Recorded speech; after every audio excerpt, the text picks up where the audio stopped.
Як гэта праводзіць заслужаны адпачынак канікулы ў школе? Вучань 3 класа Іван Карпович з задавальненнем дзеліцца і пра тое, што мераюць тэмпературу і што кормяць смачна. І шмат цікавых заняткаў праводзяць, ды і сябры побач. Я с нетерпением иду в школу. Здесь разнообразные игры, конкурсы, соревнования.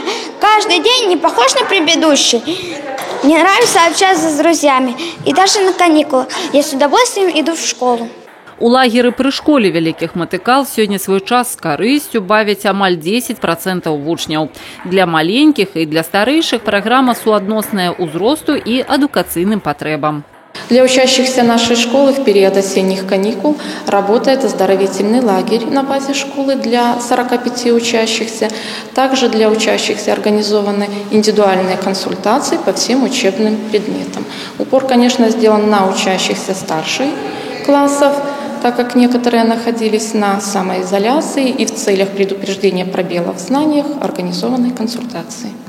Школьны лагер падчас канікул для навучэнцаў старэйшых класаў – гэта выдатная магчымасць удасканаліць свае веды па патрэбных прадметах. Напрыклад, Максим Салтанёк паглыблена вывучае хімію.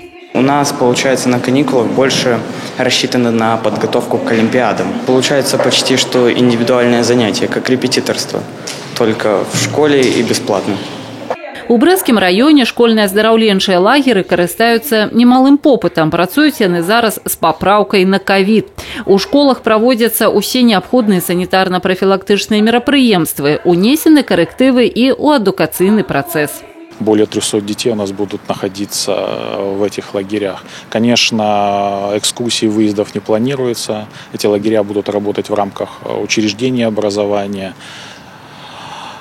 Остальные массовые мероприятия у нас не проводятся. В этом году на этих каникулах у нас проходит научно-практическая конференция среди учащихся, но мы ее пробуем впервые проводить в видеоформате.